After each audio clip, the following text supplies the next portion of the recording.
दर्शकबिन नमस्ते। प्राइम संवादमा यहाँलाई स्वागत छ। म कृष्ण मल्ल। सरकारले राजनीतिक दल सम्बन्धी अध्यादेश ल्याएपछि मुलुकका दुईवटा महत्त्वपूर्ण दलहरू टुटेका छन् र आज उनीहरूको निर्वाचन आयोगमा शनाखत प्रक्रिया चल्दैछ।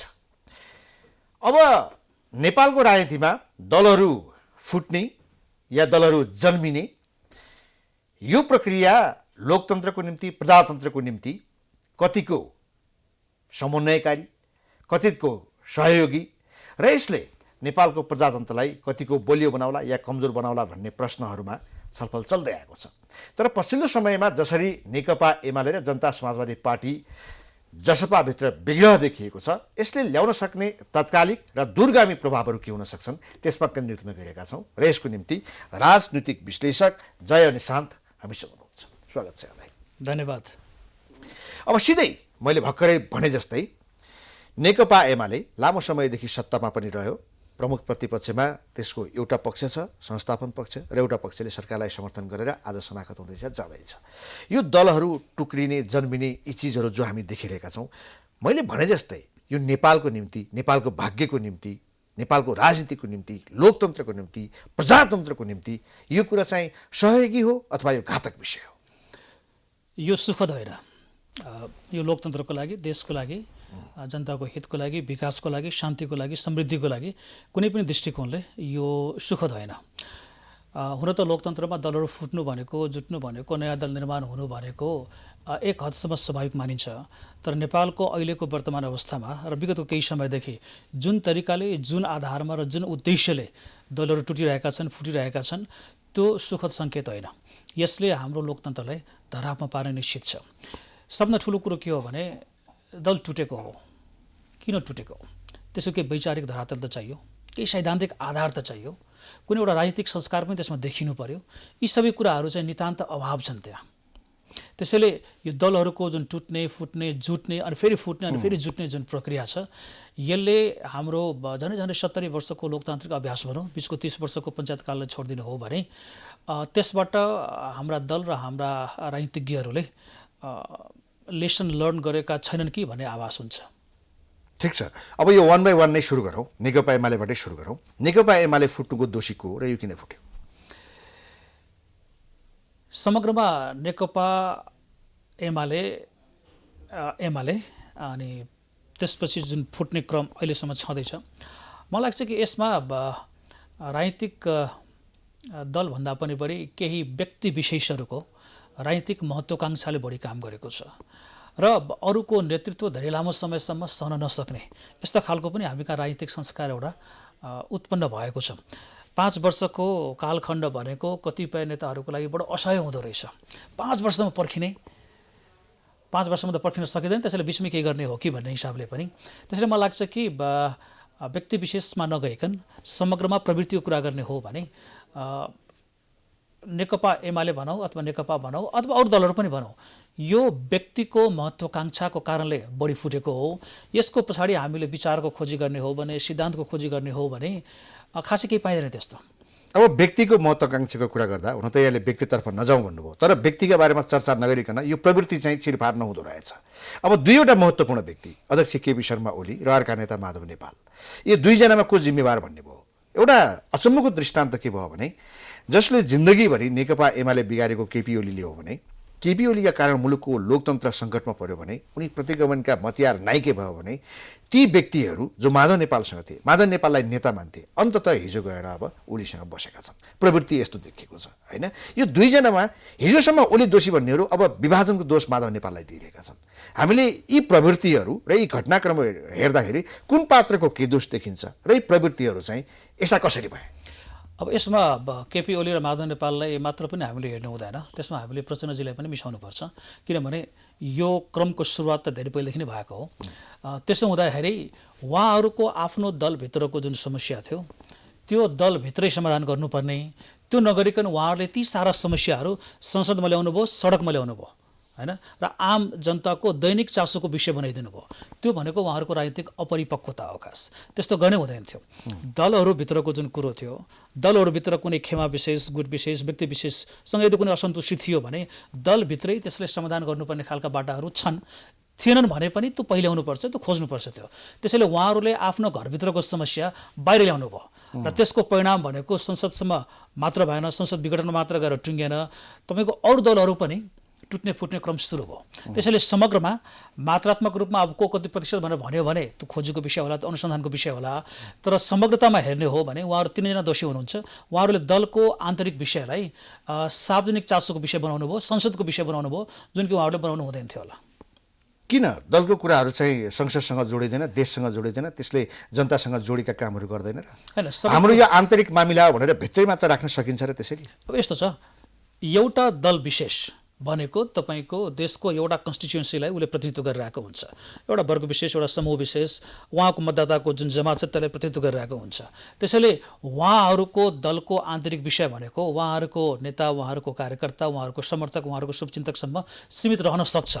तर त्यसलाई दलका गतिविधिहरू एउटा घेराभित्र सीमित रहन सक्छन्? हैन, सबै दलहरूको समग्रमा देशभर अंशमा फैलिसकेका हुन्छ यिनीहरूको प्रभाव। यसरी बुझौँ, एउटा दल विशेषको कारणले पुरै देशै तपाईँको संवैधानिक दृष्टिकोणले, कानुनी दृष्टिकोणले, संसदीय अभ्यासको दृष्टिकोणले हामी विचलित भयौँ भने त्यो न्यायोचित मानिँदैन।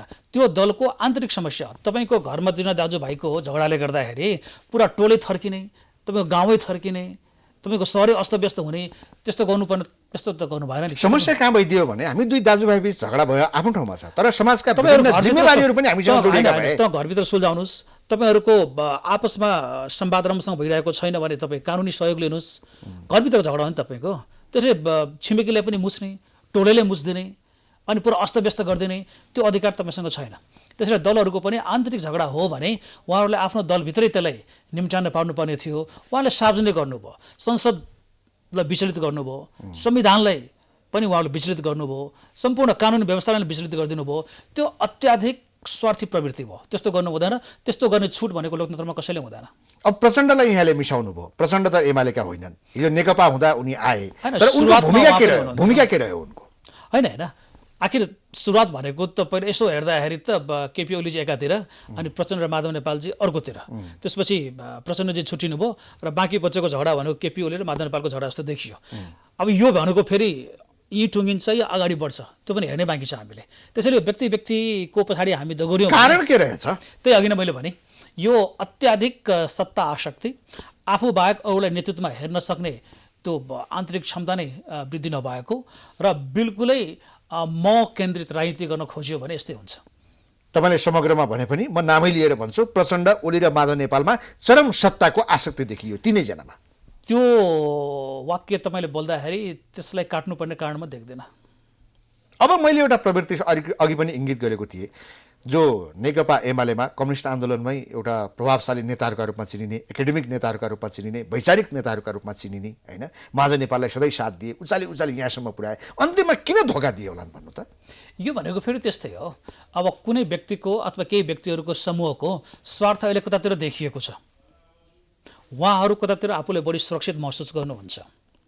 आउने दिनको राजनीति जसभित्र चुनाव हुनसक्छ, सरकारको निर्माण हुनसक्छ, त्यसमा उहाँहरूले आफूले कहाँ पाउनुहुन्छ, त्यो आधारले उहाँहरूले आफ्नो प्राथमिकता तय गर्नुभएको हो। त्यसैले जुन अघि हामीले भन्यौँ नि कि यो भित्र हामीले विचारको, सिद्धान्तको, आचरणको, संस्कारको कुराहरू खोज्यो भने हामी हराउँछौँ। त्यहाँ त्यस्तो केही पनि पाइँदैन। यो नितान्त व्यक्ति, आफ्नो गुट र आफ्नो राजनीतिक भविष्य त्यहाँतिर केन्द्रित भएकोले जसलाई जहाँ सजिलो, जहाँ बढी सुरक्षित महसुस गर्नुहुन्छ उतातिर उहाँहरू जानुहुन्छ। यो के हो भने हामी क्या त यो पहिलो पुस्ताले राम्रोसँग काम गरेन, अब रूपान्तरण हुनु पर्यो, पुस्तान्तरण हुनु पर्यो भन्ने एउटा बहस पनि चलाइरहन्छौँ, होइन? अब एमालेमा पनि कम्युनिस्ट आन्दोलनहरूमा पनि यो थियो कि अब दोस्रो पुस्तामा नेतृत्व हस्तान्तरण गर, यिनीहरूलाई जिम्मेवारी देऊ भनेर। तर दोस्रो पुस्ता भनेका नेताहरूको ताल त देखियो त, यिनीहरू पनि त्यही प्रवृत्तिमा गयो भने यिनीहरूबाट के अपेक्षा गर्ने? यो पुस्ता मात्र भनेर पनि अब नेपालमा नहुने देखियो। पहिला हामीले के भनेको थियौँ भनेपछि एउटा प्रौढ या वृद्ध पुस्ताले चाहिँ राजनीति बिगारे अनि युवा पुस्ताले चाहिँ त्यसले सपार्छन् कि भन्ने आश थियो। तर विगतको केही महिनाको राजनीतिक अभ्यास हेर्दाखेरि युवा पुस्तामा पनि त्यस्तो खालको नयाँ तरिकाले राजनीति गर्ने भन्ने जिजीविसा राम्रोसँग डेभलप भएको देखिँदैन। उहाँहरू पनि जुन परम्परागत राजनीतिक अभ्यास हो त्यसैले अनुसरण गर्दै हुनुहुन्छ। त्यसैले उमेरको आधारमै कोही यदि कम उमेरको छ भने उहाँबाट हामी धेरै ठुलो अपेक्षा गरिहाल्ने र उहाँले पनि त्यो अपेक्षा पुरा गरिदिइहाल्ने त्यस्तो खालको वातावरणमा अहिले बनिरहेको देखिरहेको छैन। त्यसैले पुस्ता मात्र परिवर्तन हुँदैन, तपाईँको चाहिँ संस्कार र मानसिकता नै परिवर्तन हुनुपर्छ र त्यो भयो भने मात्र अलिकति यो वर्तमान नयाँ पुस्ता भन्दैमा त्यसमा नयाँ संस्कार हुन्छ भन्ने भयो। किनभने नयाँ पुस्ताले पनि दुर्भाग्यवश के देखियो भने जुन रहिआएको चलिआएको जुन राजनीतिक संस्कार छ नि दल विशेषमा या दलहरू त्योभन्दा पनि खराब देखिए। त्यसैले अनुसरण गरेको या त्योभन्दा पनि एक स्टेप अगाडि गएको देखियो। यिनीहरूबाट अपेक्षा खासै केही भएन। अपेक्षा व्यक्तिबाट कति गर्ने भन्ने कुरा फेरि यो अर्को एउटा विषयवस्तु भयो। यसलाई हामीले विश्लेषण गऱ्यौँ, व्यक्तिबाट हामीले अपेक्षा कति गर्ने त्यसको एउटा सीमितता हुन्छ। तर व्यक्तिबाट मात्र अपेक्षा गर्ने कि हामीले समग्रमा जुन हाम्रो राजनीतिक प्रणाली छ त्यो प्रणालीभित्र अब संविधान छ, कानुन छ, दलहरूको प्रणालीले व्यक्तिलाई प्रभाव पार्ने हो कि व्यक्तिले प्रणालीलाई प्रभाव पार्ने हो? दुवैले एकअर्काले प्रभाव पार्ने हो। प्रणाली जतिसुकै चलाउने त व्यक्तिले हो नि त, प्रणाली त होइन। यस्तो छ, प्रणालीले पनि व्यक्तिहरूको अनुशासनमा यदि कमी छ भने त्यसलाई संयमित बनाउने काम गरेर हुन्छ। प्रणाली आफैमा खराब हुन्छ र? प्रणाली यस्तो छ, प्रणालीभित्र तपाईँले के राख्नु भएको छ र प्रणालीले तपाईँ कुन दृष्टिकोणले हेर्नुहुन्छ। लोकतान्त्रिक दृष्टिकोणले हेर्दाखेरि केही कुराहरू प्रणालीमा अपुग हुन सक्छन्। हेर्ने त व्यक्तिले हो। र प्रणाली भनेको के हो? प्रणाली भनेको तपाईँको त्यो देशमा रहेको संविधान, त्यहाँ रहेका कानुनहरू, त्यहाँ रहेका दलहरू, यिनीहरूको समग्र आचरण र व्यवहारहरू नै तपाईँको प्रणालीको रूपमा जान्छ। अब राजनीतिक दृष्टिकोणले मात्र, राजनीतिक विज्ञानको दृष्टिकोणले मात्र हेर्ने हो भने त कुरा बेग्लै हो। प्रणाली भनेको पनि तपाईँको व्यक्तिले बनाउने हो, तर व्यक्तिलाई पनि प्रणालीले प्रभावित गरेर हुन्छ। हामी कहाँ प्रणालीमा त्यति दोष देखिँदैन जतिकि व्यक्तिमा दोष देखिन्छ। व्यक्तिका कारण प्रणाली प्रभावित भइरहेको छ। यो प्रणालीले खासै दोष दिने अवस्था छैन। अहिलेको समयमा जे भइरहेको छ त्यसको लागि प्रणालीले दोष दिनु उपयुक्त हुँदैन। अहिले चाहिँ नितान्त व्यक्ति र दलहरू मात्र दोषी छन्। यही प्रणालीभित्र तपाईँको धेरै राम्रो काम गर्ने छुट धेरै छ। यसो भन्दाखेरि यो संविधान संसारको सबभन्दा उत्कृष्ट संविधान पनि मैले भने होइन, सुधारका त्यहाँ ठाउँहरू छन्, त्यो गरिनुपर्छ, त्यो ठाउँमा छँदैछ। तर अहिले जुन वर्तमान समस्या हो त्यो भनेको प्रणालीगत समस्या होइन। ठिक छ, म प्रणालीगत कुराहरूमा फेरि पनि आउँछु, तर अझै पनि मेरो चासो कहाँ छ भने जो यो आफ्नो राजनीतिक सुरक्षा हेर्दै अदल बदल गरेर यताउता जानेतर्फ कुराहरू भए। अब जसरी माधव नेपाललाई बोकेका अघि नै मैले व्याख्या गरेका प्रशंसा पाएका नेताहरू उनीतर्फ गए, त्यहाँ उनीहरू कतिको सेफ देखिन्छन्। घनश्यामहरू, योगेशहरू, भीमरावलहरू, अष्टलक्ष्मीहरू, तिनीहरू ओली कहाँ कतिको सेफ देखिन्छन्? अब सेफ भन्दाखेरि कुन दृष्टिकोणले? राजनीतिक सुरक्षा, राजनीतिक सुरक्षा भनेपछि त्यसले के सरकारमा समावेश हुने, अर्को चुनाव जित्ने, के भन्न खोज्नु भएको? अब धेरै चिजहरू आउला, राजनीतिक रूपमा चुनाव जित्ने कुराहरू पनि आउला, राजनीतिक भूमिकाको विषयहरू आउला। यी सबै कुराहरू आउने दिनमा देखिन्छन्। तर उहाँहरूले जुन अहिले 20 वृक्षको बिजारोपण गर्नुभएको छ आफैले, त्यसले राम्रो परिणाम देला र त्यो रुखबाट राम्रो फल खस्ला भन्ने चाहिँ अनुमान मैले कम गरेको छु। किनभने आखिर आउने पुस्ताका नेताहरू या अहिले तपाईँका भएका नेताहरू जो उहाँहरू जति प्रोमिनेन्स पाउनु भएको छैन, उहाँहरूले पनि सिक्ने भनेको त यस्तै कुराहरूबाट हो नि। त्यसैले उहाँहरूले आफूलाई व्यक्तिगत रूपमा मात्र होइन, समग्रमा प्रणाली र आफ्नै दल र आउने पुस्ताको लागि पनि राम्रो उदाहरण छोड्नु भएको छैन। यो सुखद सङ्केत हुँदै होइन कुनै पनि हालतमा। अब हिजै पनि उहाँहरूको बैठक बस्यो, स्थायी कमिटी बैठक। अब यसलाई 75Z2 भन्दा अगाडिको बैठक भनिएको छ, तर त्यो बैठकमा चाहिँ पूर्व माओवादीहरू होइन, बादलहरू, लेखराजहरू पनि सहभागी हुनुहुन्छ। त्यो आफैमा अलिकति अस्वाभाविक, त्यहीबाट चाहिँ एउटा विवादको बिजारोपण सुरु भएको जस्तो यहाँलाई लाग्दैन? यो एकदमै गन्जागोलको अवस्था हो। हेर्नुहोस्, यसैले तपाईँले यसमा घटना विशेषलाई तपाईँले खेलाउँदै जानुभयो भने तपाईँ आफै हराउनुहुन्छ। किनभने कहिले को कहाँ गएछ, कहिले को कहाँ गएछ, कहिले के भनेको छ, कहिले के भनेको छ, यो सबै कुरोहरू भनेको महीन विश्लेषणको विषय हुनु हुँदैन। अहिले समग्र हामीले प्रवृत्ति हेर्ने हो, र प्रवृत्ति भनेको जुन अघि नै मैले भने यो नितान्त व्यक्तिमुखी छ, सत्तामुखी छ, त्योभन्दा बाहिर निस्केको छैन। त्यसैले यसले दिने परिणाम भनेको समग्रमा राम्रो हुँदैन। जो एमालेको जो एकता भयो भनियो, आज एकताको सन्देश दिने गरी अध्यक्ष ओलीले प्रेस मिट पनि गर्दैछन् भन्ने सुनिएको छ। अब त्यो एमाले एकबद्ध भयो भनियो, तर त्यहाँ झल्ना छैनन्, माधव नेपाल छैनन्। अब त्यस्तो किसिमको एमाले कतिको मजबुत होला, त्यसले कतिको परिणाम देला, हाम्रो देशको एउटा राष्ट्रिय पार्टी, यसले देश चलाउला, भोलिको हाम्रो भविष्य हो भन्ने आधार यसले निर्माण गरेको छ? छैन, बिल्कुलै छैन। यसले आम जनतालाई पनि निराश तुल्याएको छ। यसले यङ प्रोफेसनल्सहरूले पनि निराश तुल्याएको छ र राजनीति अब सप्रियको बाटोमा गएको हो। नयाँ संविधान आएपछि देशले कोल्टो फेर्छ अथवा नयाँ राजनीतिक मुहार र अनुहारहरू पाउँछ भन्ने खालको जुन अपेक्षा थियो त्यो अपेक्षा पनि पुरा हुने खालको छाडकाँड देखिँदैन। एकबद्ध भनिए पनि अर्को विवादको श्रृङ्खला सुरु हुन्छ र अवस्था हिजो जस्तै त्यही नै हो। पात्रहरू परिवर्तन हुन्छन् होला, घटनाक्रमहरू फेरिन्छन् होला, तर जुन दोहोरिएको नेपालको राजनीतिको विसङ्गति हो त्यो चाहिँ यथावत रहन्छ। शान्तपूर्वक हिँड्ने अवस्था एमालेको छैन। अहिले तुरुन्तै एमाले मात्र होइन कि अरू पनि दलको तुरुन्तै त्यस्तो होला जस्तो चाहिँ म अनुमान गरेँ भने त्यो अनुमान सही साबित नहुने सम्भावनामा बढी देखिरहेको छु। अब यता माझा नेपाल झलनाथहरूको नयाँ पार्टीको यात्रा चाहिँ कतिको सहज देख्नुहुन्छ? त्यही भने नि फेरि कुरो दोहोऱ्यो के छ भनेपछि कुरोहरू त्यही नै कचल्टिएको छ कि खास होइन, केही नयाँ भइरहेकै छैन। त्यो एउटै तपाईँको बाँसबाट विभिन्न चिराहरू आउँदै अनि चिराको पनि चिराहरू हुँदै गइरहेका छन्। यसले समग्रमा कसैलाई कुनै पनि हालतमा त्यसले राजनीतिक दलहरू कमजोर हुने नै हो। दलहरू पनि कमजोर, नेताहरू पनि बिल्कुल होइन। त्यसको सबभन्दा ठुलो खतरनाक पक्ष के हो भने हामीले जतिसुकै सरकार भनौँ, राज्य भनौँ, तर कुनै पनि राज्य अथवा त्योभित्र रहेको सरकारको सबभन्दा प्रभावकारी र मूल तत्त्व भनेको राजनीतिक दल नै हो। राजनीतिक दलभित्र पनि तपाईँको व्यक्तिहरू नै राजनीतिक दल सञ्चालन गर्ने हो। यही प्रवृत्तिका नेताहरू यदि राजनीतिक दलमा रहिरहने हो भने यो राजनीतिक दलले जुन राष्ट्र निर्माणको, लोकतन्त्रलाई सबलीकरणको, संविधानवादको जुन दायित्व बोकेका छन् तिनीहरू त्यो पुरा नगर्ने चाहिँ छाडकाँड देखिन्छ। अब म दोस्रो च्याप्टरतर्फ जान्छु। अर्को महत्त्वपूर्ण पार्टी त्यो पनि फुट्यो, जनता समाजवादी पार्टी जसपा, उसको पनि शनाखत हुँदैछ। यहाँ पनि आरोप प्रत्यारोप छ, कसले फुटायो के गर्यो भन्ने। यिनीहरूको पनि आफ्नो इतिहास छ होइन। कुनै समय हामीले उपेन्द्र यादवलाई जोगाइदिएको, हामीसँग हात जोडेर आउँथे, उनलाई हामीले अलिअलि धोका दिए भन्ने यता महेन्द्र ठाकुर पक्षको तर्क छ। अब उहाँहरू पनि अब प्रतिगमनसँग मिले विभिन्न कुराहरू छन्। तपाईँले नजिकबाट हेर्नु भएको छ, जसपा विभाजनको दोषी को हो? यहाँ पनि यो बुझ्नु पर्ने छ कि तपाईँलाई व्यक्तिगत कुराहरू मन परिरहेको छैन, तर नेपाली जनताले बुझ्न पर्ने छ। यस्तो छ, व्यक्तिले कुरा गर्यो भने एउटा मात्र व्यक्ति हुँदैन, त्यो व्यक्तिको सिरफरमा अरू धेरै व्यक्तिहरू हुन्छ र हामी त्यसपछि कति व्यक्तिहरू मेन रूपमा केलाउनु पर्यो कि जान्नु पर्यो नि, हेर्नु पर्यो। मैले भने यो तपाईँको जसपा फुट्नुपर्ने कुनै कारणै थिएन। झगडा भनेको त एमालेमा थियो नि अथवा नेकपामा थियो नि, त्यो झगडा यहाँ किन आयो? त्यसैले मैले अघि नै जुन भने नि, तपाईँ घरको झगडा बाहिर सडकमा लानुभयो भने तपाईँको टोल पनि अस्तव्यस्त हुन्छ, तपाईँको गाउँ पनि अस्तव्यस्त हुन्छ, तपाईँको सहर पनि अस्तव्यस्त हुनसक्छ। त्यसैले अरूको झगडा आफ्नो पार्टीभित्र तानेर आफूमा झगडा गरेर अनि त्यसपछि यो पार्टी फुटेको हो। अब भन्नको लागि त प्रतिगमनकारी जसले भन्दै नै भयो, नेपालमा प्रतिगमनकारीको बिल्ला नभिडाइएको कुन नेता छ ल? कुनै एकजना भन्नुहोस् जसलाई कि कुनै कालखण्डमा कुनै घटना विशेषले जोडेर प्रतिगमनकारी नभनिएको होस् भनेर। त्यसैले आफूलाई मन नपर्ने बित्तिकै त्यसलाई दलाल भन्दिने, प्रतिगमनकारी भन्दिने, गद्दार भन्दिने, यो त राजनीतिक संस्कार नै देखिया छ यस्तो। बिल्कुलै। त्यसैले अहिले पनि जुन अरू दलहरूको संस्कार हो त्यस्तै खालका संस्कारहरू यो दलहरूमा पनि यो दलमा पनि देखियो र उहाँहरूले पनि आफूलाई अरूभन्दा पृथक साबित गर्न सक्नु भएन र अरूको झगडा आफ्नो घरभित्र ल्याएर, आफ्नो पार्टीभित्र ल्याएर उहाँहरू चाहिँ फुट्ने प्रक्रियामा जानुभयो। यो पनि सुखद होइन। तपाईँले हेर्दा दोषी को देखिन्छ? कसले कसलाई न्याय गर्यो, कसले कसलाई अन्याय गर्यो? पार्टीमा, दुई पार्टी यसरी व्यक्तिगत होइन, पार्टीगत रूपमा एउटा उपेन्द्र यादवले नेतृत्व गरेको पार्टी जहाँ बाबुराम पनि हुनुहुन्छ, अर्को महन्तले नेतृत्व गरेको पार्टी। मैले उनीहरूका व्यक्तिगत चरित्रका बारेमा सोचेको छैन, राजनीतिक चरित्रको कुरा गर्दैछु। बुझी पहिला दुईटै पार्टी एउटै त हो नि होइन? जसपा नेपाल एउटै पार्टी त हो नि। यही पार्टीभित्र उहाँहरू समाहित हुनुभएको थियो। यही पार्टी बनाउनको लागि उहाँहरूले अहोरात्र वर्षौँदेखि परिश्रम गर्नुभएको थियो, बनाउन सकिराख्नु भएको थिएन। एउटा घटना विशेषले ओलीजीले त्यति बेला ल्याउनुभएको दल फुटाउने अध्यादेशको कारणले उहाँहरू जुट्नुभयो भनेपछि त्यति बेला जुटेको पार्टी त सँगै अगाडि बढे हुन्थ्यो नि।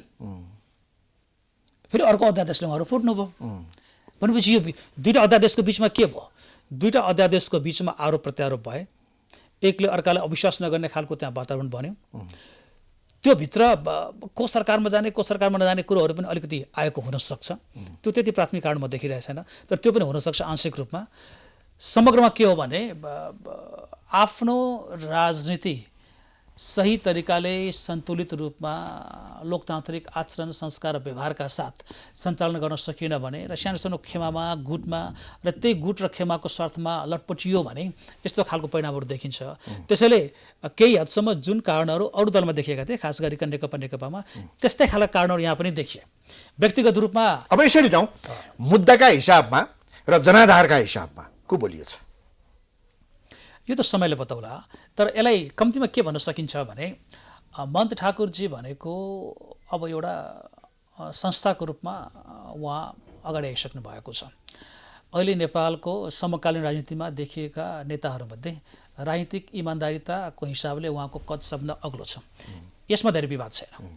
अरू नेताहरू कुरा गऱ्यो भने उहाँहरूको उमेर पनि र अनुभव पनि उहाँभन्दा निकै कम नै देखिन्छ। त्यसैले मन्त ठाकुरजीले कुनै त्यस्तो साह्रै अनपेक्षित अलोकतान्त्रिक कामहरू गर्नुहुन्छ भन्ने कुरोको सहज अनुमान हामी नगरौँ हैन। यो राजनीतिक विशृङ्खलता, अलिकति बढी महत्त्वाकाङ्क्षा, अलिकति यो गुट उपगुटको धन्दा, अलिकति यो जातीयतावादको कुरोहरू भनेको त्यसपछिका नेताहरूमा अलिकति बढी देखिएका छन्। त्यसैले व्यक्तिको नाम नतोकौँ, तर समग्रमा भन्दाखेरि के छ भनेपछि घटनाको शिकार सबै भएका छन्, चाहे त्यो मनजी हुन् चाहे उपेन्द्रजी हुन् हैन। तर मनजीको राजनीतिक जुन कद छ र उहाँको जुन व्यक्तिगत आचरण छ, व्यवहार छ, जुन उहाँको राजनीतिक नैतिकता छ, त्यसले सबैलाई सोलो डोलो एउटै डालोमा मिसाउँदाखेरि उहाँले पनि मिसाइयो भने ठिक छ। तर मुद्दाका हिसाबमा के फरक छ? दुई पार्टीका मुद्दा एउटै हुने लगभग त होइन?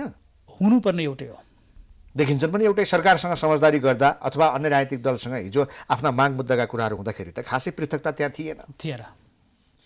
तर मुद्दा कसले जोडले समातेको छ, मुद्दालाई कसले आफ्नो राजनीतिको आधार बनाएको छ, मुद्दालाई केन्द्रमा राखेर कसले आफ्नो राजनीतिक कार्यक्रम सञ्चालन गरेको छ, सरकारमा जाने अथवा नजाने कुरोहरूमा मुद्दालाई कसले प्राथमिकता दिएको छ, यसको आधारमा चाहिँ उहाँहरूको विश्लेषण हुन सक्छ। तपाईँले चिरफार गर्दा के देख्नुहुन्छ? मुद्दाप्रति बढी गम्भीर संवेदनशीलको देखिन्छ र मुद्दालाई अस्त्र मात्रै बनाउने काम कसले गरेको छ?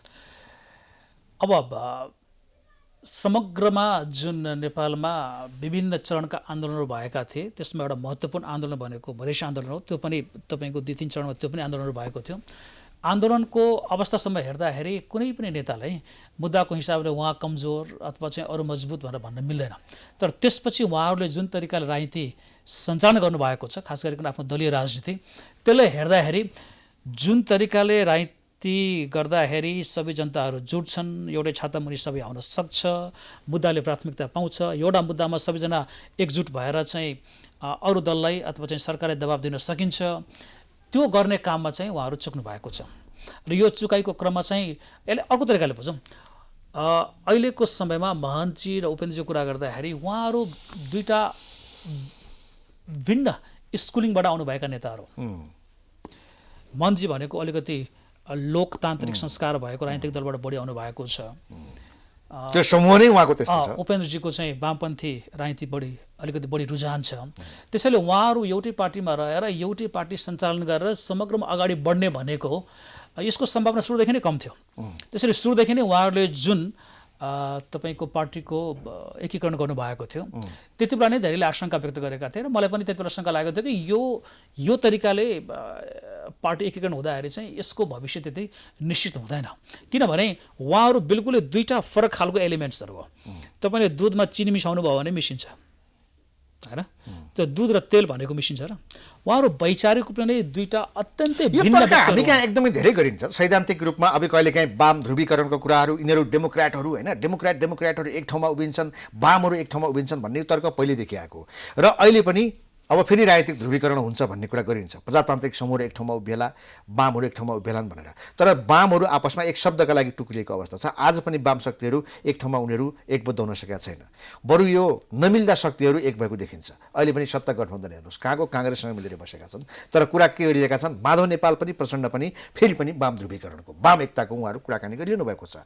अब बाहिर कलेवरमा देखाउँदाखेरि सिद्धान्त देखाउने, नीति देखाउने, तर भित्र साँडगाँड चाहिँ अर्कै हुने, चरित्र अर्कै हुने। तपाईँलाई लाग्छ सैद्धान्तिक रूपमा यहाँ दलीय विभाजन हुन्छ, दलीय ध्रुवीकरण हुन्छ, दलीय चाहिँ एकीकरण हुन्छ, त्यस्तो लाग्छ?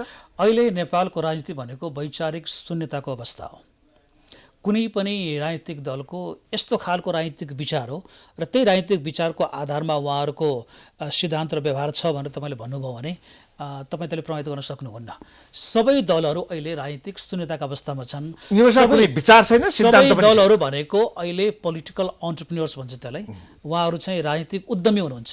उहाँहरूको मूल काम भनेको चुनाव कसरी लड्ने, चुनावमा सङ्ख्या बढीभन्दा बढी कसरी ल्याउने, त्यसको आधारमा सरकार बनाउने, सरकारमा सामेल कसरी हुने र त्यसको लागि के गर्ने, गुट बनाउने हो, राजनीतिक गुट बनाउने उद्यमी, हो, शब्द प्रयोग विचारको कुरा गर्नुभयो गर्ने नि। हो, जातीयताको नारा दिने हो, धर्मको राजनीतिलाई कुरा उद्यम उठाउने बनायो हो, उनीहरूले। संविधान उद्योग बनाए। एकदमै अहिले चाहिँ तपाईँको यो पोलिटिकल कमाउने माध्यम। नेपालमा सबभन्दा बढी रोजगारी दिएको यही नै उद्यम हो अहिले है। र यो दुर्भाग्यपूर्ण अवस्था, यस्तो हुनु हुँदैन थियो। त्यसैले मैले जुन अघि नै भने कि अहिले नेपालमा चाहिँ विचार शून्यको राजनीति भइरहेछ। त्यसैले कुन दल कोसँग मिल्यो, कुन नेता कोसँग मिल्यो, त्यतातिर जानुभयो भने दार्शनिक कुराहरू, सैद्धान्तिक कुराहरू, नीतिगत कुराहरूको के अर्थ छ? कुनै पनि दलहरूको आन्तरिक बैठकमा यस्तो खालको कुराहरू कहिले पनि हुँदैन अहिले। उहाँहरू नितान्त अहिले सत्ता केन्द्रित, चुनाव केन्द्रित अनि गुट केन्द्रित र व्यक्ति केन्द्रित हुनुभएको छ। त्यसैले यहाँ तपाईँले विचारको खोजी गर्नुभयो भने तपाईँ हराउनुहुन्छ।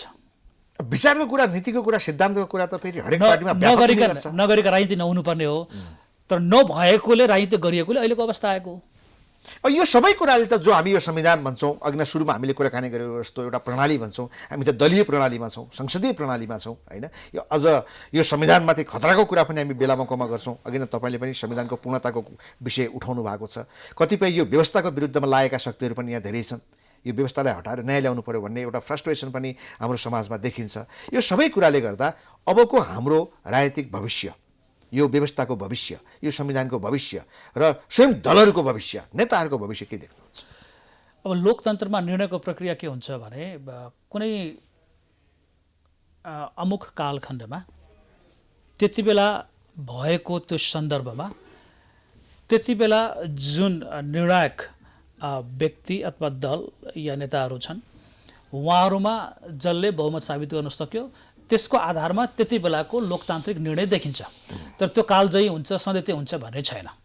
त्यसैले हामीले बहुदलीय व्यवस्था भनेका हौँ। बहुदलीय व्यवस्था भनेको जनताहरूको समग्र अपेक्षाले दलहरूले आफ्नो आफ्नो तरिकाले बोकेर संसदमा गएर अनि चाहिँ कुन विचार अहिले बढी ग्राह्य छ भन्ने हिसाबले मतदानको या अन्य प्रक्रियाले तर स्थापित गरेर त्यसको आधारमा सरकार निर्माण गरेर अगाडि बढ्ने हो। खास त्यो भइराखेकोले अहिलेको अवस्थामा जे देखिएको छ यो भनेको के हो भने एकदमै कृत्रिम मतको आधारमा चाहिँ कुनै एक पक्षतिर चाहिँ बहुमत देखिएला, त्यो स्थायी हुँदैन। किनभने यो वास्तविक जनमतलाई अहिले संसदमा अभ्यास गरेर अगाडि ल्याइएको छैन। यो चाहिँ चुनाव भइसक्यो, चुनाव भइसकेपछि दलहरू विभिन्न तरिकाले खण्डित भएका छन्, विचारहरू चाहिँ शून्य भइसके भनेपछि अहिले आफूले टिकाइराखेर अगाडि मात्र शपथक भइरहेको छ। अर्को चुनावपछि शून्य अवस्थामा त डेमोक्रेसी सस्टेन गर्छ र भने गर्दैन। त्यसैले अहिले हामी कहाँ चाहिँ यसलाई डेमोक्रेसी हामी चाहिँ भनौँ भनेर भन्यो भने अहिले यो चाहिँ यसलाई मोमोक्रेसी भन्ने नै हुन्छ। कहिलेकाहीँ भिडले डिसाइड गरेको हुन्छ अथवा यसलाई चाहिँ हामीले यो पोलिटिकल पार्टीहरूको सिन्डिकेट भन्ने नै हुन्छ। उहाँहरूले जे पनि गर्न सकिराख्नु भएको छ। अहिले जसले 50%+1 संसदमा साबित गर्न सक्यो उसले जे पनि गरे हुन्छ। अहिले त्यस्तो खालको अवस्था भइरहेको छ। व्यक्तिको कुरा गर्दा भनेपछि तपाईँ चाहिँ निकट भविष्यमै अब हामीसँग विचार पनि छैन भने डेमोक्रेसी पक्कै यो बाँच्दैन भनेपछि तपाईँले देखाएको चिज के हो? हैन, यस्तो छ, डेमोक्रेसी नबाँच्ने होइन। डेमोक्रेसी विचार बिना कसरी बाँच्छ? म भन्दैछु डेमोक्रेसी भनेको तपाईँको आफैमा यति पावरफुल र यति शक्तिशाली हुन्छ कि त्यसले त सेल्फ करेक्टिङ मेजर्स भन्छ, त्यसले आफैले सुधार गर्नुपर्ने कुराहरू आफै भित्रबाट गरेर हुन्छ। अहिले जुन देखिएको हो त्यो वास्तविक र हुनुपर्ने खालको लोकतान्त्रिक व्यवहार होइन। तर सधैँ यस्तै रहन्छ भने पनि छैन। हामीले अलिकति काम गर्ने हो भने, जनता अलिकति सचेत हुने हो भने, आउने निर्वाचनमा जनताहरूले अलिकति बढी जिम्मेवारीको बोध गरेर चाहिँ मतदान गर्ने हो भने यिनै दलहरूबाट राम्रो नेताहरू पनि आउन सक्छन्। अघि नै हामीले प्रारम्भमै कुरा गऱ्यौँ त, जो आउने नेताहरू जसप्रति हाम्रो आशा छ तिनले त आफ्नो चरित्र देखाए त। यी त हिजोका भन्दा पनि खराब देखिए। तर आउने नेता भनेको तिनीहरूमा मात्र गरेर सीमित हुँदैन नि त। यो त तपाईँको अथाह लोकतान्त्रिक अभ्यास छ। अहिले हामीसँग स्थानीय तह छ, हाम्रो समाजमा काठाबाठा यी नै, राजनीति गर्ने यी नै, देखिएका यी नै, हामीले अर्को नयाँ नेता कहाँबाट ल्याउने? समय लाग्न सक्छ। तर अहिले स्थानीय रूपमा तपाईँको प्रादेशिक रूपमा अनि संसदीय रूपमा तपाईँको राजनीतिक अभ्यास गर्ने क्रममा हजारौँ मान्छेहरू होमिएका छन्। बाहिरबाट पनि यो राजनीतिलाई चाहिँ नजिकबाट ल्याउने मान्छेहरू थुप्रै छन्। पढे लेखेका मान्छेहरू पनि राजनीतिमा आउन सकिन्छ कि भन्ने हिसाबले तयारी गर्दैछन्। त्यसैले आउने भनेको, हुने भनेको एउटा राम्रो लोकतान्त्रिक अभ्यास नै हो। सबैलाई खराब भनिएन। 275 मा 5 जना होला, 5 जनाले 270-275 लाई रुल गर्न सक्छ। त्यो के भनेपछि हामी कहाँ राजनीतिक तपाईँको अवेरनेस चाहिँ भयो तर जागरुकता भएन। खास जनताले मतदान त दिए तर कसरी मतदान दिए, कसलाई मतदान दिए, किन मतदान दिए भन्ने कुरोमा जनताले धेरै सोचेनन्। अब जनताले हामीले बाध्य पार्न सक्नुपर्छ कि तपाईँहरूले आफ्नो अमूल्य मतको प्रयोग गर्दाखेरि कसरी गर्दै हुनुहुन्छ, कसको लागि गर्दै हुनुहुन्छ, किन गर्दै हुनुहुन्छ, कसको लागि गर्ने, जनताले कसको लागि पनि नगर्ने। लाभ हानि हेरेर गर्छ। यो व्यक्ति राम्रो भन्नुभन्दा पनि उसले के होइन, प्राप्त गर्यो। त्यसैले कमी त्यहाँ पनि छ। अब लोकतन्त्रमा जनता सर्वोपरि हुन्छन्, जनताको इच्छा बगैर केही पनि हुँदैन। त्यसैले अहिले पनि हामीसँग जुन तपाईँले भनेकै जस्तै यदि कमसल खालका नेताहरू छन् भने उनीहरू पनि त आफै आएका होइनन् नि, उनीहरू पनि प्यारासुटले संसदमा त जम्प गरेका होइनन्। समस्या यहाँ पनि के छ भने उनीहरू पनि जनताले राम्रो एकैछिन व्यक्ति चुनेर पठायो। उनीहरूले होइन, समाजमा राम्रो भनेर चिनिएको व्यक्ति जसलाई हामीले एकदम राम्रो भनेर पठायौँ त्यो चुनेर गइसकेपछि त्यो खराब भयो। त्यसमा चाहिँ अलिकति प्रणाली पनि दोषी छ। किनभने यस्तै खालका दल र यस्ता खालका दलहरूभित्र त्यस्तै खालका नेताहरू र जनतासँग चाहिँ अर्को विकल्प नहुने भएकोले पनि उहाँहरू चाहिँ दोहोरिएका हुन्, तेरिएका हुन्। तर मलाई लाग्छ कि यसमै क्रमशः सुधार गर्दै जाने हो भने र जनता अलिकति सचेत र जिम्मेवारीपूर्ण तरिकाले आफ्नो राजनीतिक जिम्मेवारी पुरा गर्ने हो भने आउने दिनमा स्थिति सुधार हुन्छ। तर समय लाग्छ। यो दल र नेताहरू जनता बढी सचेत हुनु पर्यो। आजको भोलि हुनेवाले जनताले सचेत हुनु पर्यो। किनभने राजनीतिक दल र जनताको लागि, नेताहरू भन्दा जनता बढी सजग हुनु पर्यो। लोकतन्त्र भनेको जनताको लागि हो। नेताको लागि भनेको लोकतन्त्रमा अहिले एउटा चाहिँ उद्यम छ, एउटा उद्योग छ, उसले आफ्नो कारोबार गरिरहेछ। त उसले गरेको कारोबार ठिक हो होइन भन्ने कुरा छुट्याउने काम भनेको फेरि जनताको हो। कारोबार गर्नलाई हटाउँ, सेवा गर्नलाई ल्याउँ। सचेत हुनैपर्छ। हुन्छ। जय निशान्त सर आइदिनु भयो, विचार राखिदिनु भयो। Thank you very much. धन्यवाद यहाँलाई पनि। दर्शकवृन्द, प्राइम संवादमा हामीसँग राजनीतिक विश्लेषक जय निशान्त हुनुहुन्थ्यो। उहाँसँगको कुराकानी सकिन्छ। हामी सबैलाई बिदा दिनुहोस्। नमस्ते।